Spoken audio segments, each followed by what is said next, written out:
చేసేటువంటి పరిస్థితి లేదు.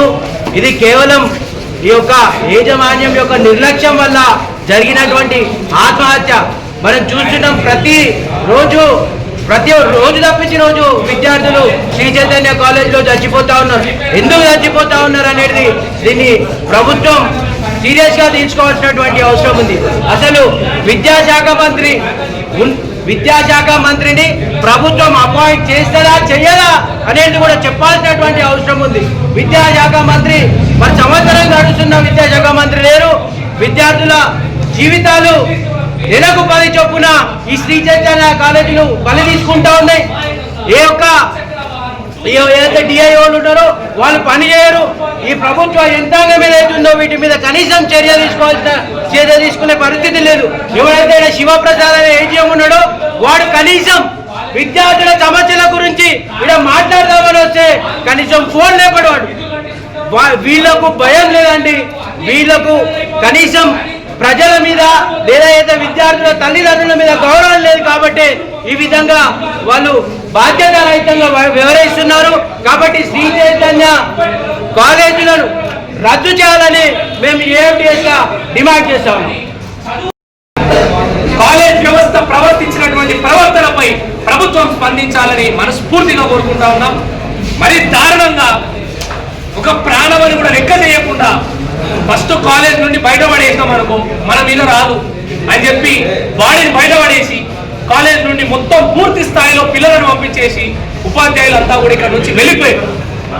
మరి మేము 100 సార్లు ఫోన్ చేసి ఫీజులు అడిగిన మీరు మా పిల్లలు ర్యాంకులు మీ స్వలాభం కోసం వీళ్ళు ర్యాంకులు తెచ్చుకోవాలి, మీ స్వలాభం కోసం వీళ్ళు నానా కష్టాలు పడాలి చిన్న వయసులోనే ఇవన్నీ చేయాలి. కానీ మరి మీకోసం పనిచేస్తున్నటువంటి పిల్లలు మరణిస్తే వాళ్ళ మరణంపై ఇంగిత జ్ఞానం కూడా లేకుండా మానవత్వ దృక్పథంకి పోకుండా మనిషి రూపంలో ఉండి మృగాల్లో ప్రవర్తిస్తున్నటువంటి ఈ ఫ్యాకల్టీని ఏ విధంగా ప్రశ్నించాలి, ఏ విధంగా ఖండించాలి ఒక్కసారి మీరే ఆలోచించండి. అండ్ పిల్లలకు కూడా ఒకటే చెప్తున్నా, పైకి వెళ్ళి వీళ్ళ ఫ్రెండ్స్ తోటి మాట్లాడితే మానసికంగా బాగా లో అయిపోయాడు అని చెప్పి చెప్తా ఉన్నారు. కాలేజ్ వ్యవస్థలు ఖచ్చితంగా పిల్లలకు కౌన్సిలింగ్ క్లాసెస్ అనేవి పెట్టాలి. పిల్లలు లో అవుతున్నప్పుడు వాళ్ళు డిప్రెషన్లోకి వెళ్తున్నప్పుడు అసలు వాళ్ళ పరిస్థితి ఏంటి కనుక్కునే ప్రయత్నం చేయాలి. ఎంతసేపటికి వాళ్ళని ఇబ్బందులు పెట్టుడు, తల్లిదండ్రులనేమో ఫీజుల గురించి పిల్లలనేమో చదువు గురించి ఇబ్బంది పెట్టుడు కాదు. ఇంటర్ ఫస్ట్ ఇయర్ అంటే వాళ్ళు ఒక చిన్న ప్రపంచంలో బ్రతుకుతారు. ఆ ప్రపంచంలో ఏ చిన్న ఇబ్బంది అయినా కూడా ప్రాణాలను తీసుకుంటారు ఈ విధంగా. కానీ ఈయన ప్రాణం మాత్రం అనుమానాస్పదంగానే ఉన్నది. ఈయన తన సొంతంగా ఉరేసుకొని చనిపోయినటువంటి పరిస్థితి కనిపిస్తలేదు. ఈరోజు తన పైన వెళ్ళి తన బ్యాగ్ లో చెక్ చేస్తే హనుమాన్ చాలీసా ఉంది. ప్రతిరోజు స్నానం చేసుకుని హనుమాన్ చాలీసా చదివేటోడు అంట. మరి అంత ధైర్యాన్ని తాను నింపుకునే ఒక చిన్న పిల్లోడు మరణాన్ని దగ్గర కోరుకుంటాడా అంటే పెద్ద క్వశ్చన్ మార్క్ కనిపిస్తా ఉంది. అందరూ కూడా ఆలోచించాలి. పేరెంట్స్ కూడా పిల్లలను తీసుకుపోయి హాస్టల్ వేసేస్తే అయిపోయింది, వాళ్ళ లైఫ్లు సెట్ అయిపోతాయి అనే ఒక పిచ్చి ఆలోచన నుంచి బయటికి రావాలి. ఎవ్రీడే మీ పిల్లలను మీరు కలవాలి. ఎవ్రీడే మీ పిల్లలతో మీరు కలిసి మాట్లాడాలి. మీ సమయాన్ని ఇవ్వాలి. ఎంత డబ్బు సంపాదించుకున్నా 9 నెలలు నవమాసాలు మోసి ఇన్ని కష్టాలు పడి ఇంత పెద్దగా పెంచిన తర్వాత ఇట్లా పుట్టుక్కుల ప్రాణం పోతే తల్లిదండ్రులు ఎంత కడుపుకోత ఆవేదన ఎవరు తీర్చాలి? ఇలాంటి పరిస్థితులలో మరి కాలేజ్ వ్యవస్థ బాధ్యత తీసుకోకుండా 2 చేతులు పైకెత్తి పోయి ఇంట్లో కూర్చున్నాం. ఇది పరిస్థితి. ఇంకోసారి మీ పిల్లలను ఇలాంటి కాలేజీల్లో వేయడానికి 1కి 100 సార్లు ఆలోచించుకోవాల్సిన పరిస్థితి మీకుందని చాలా స్పష్టంగా నా గలాన్నెత్తి న్యాయం కోసం గలాన్నెత్తి తల్లిదండ్రులను వేడుకుంటాం.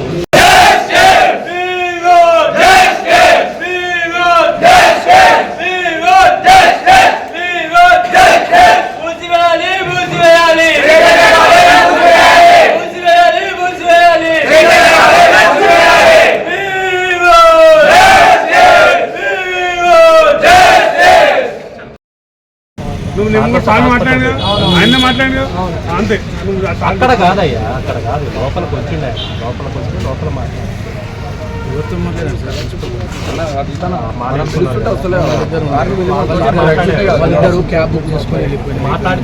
మాట్లాడిన తర్వాత గాంధీ హాస్పిటల్లో పని ఉందని చెప్పి మళ్ళీ ఆయన వాళ్ళ బాబాయ్ గాంధీ హాస్పిటల్కి వెళ్ళింది. అది జరిగింది.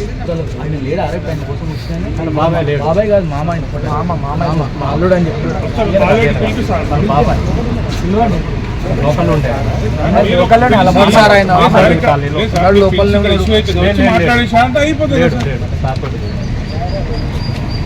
ఆయననా ట్యాగ్ వేసుకొని హాస్పిటల్కి వెళ్ళిపోయింది. ఆనా మా విద్యార్థులు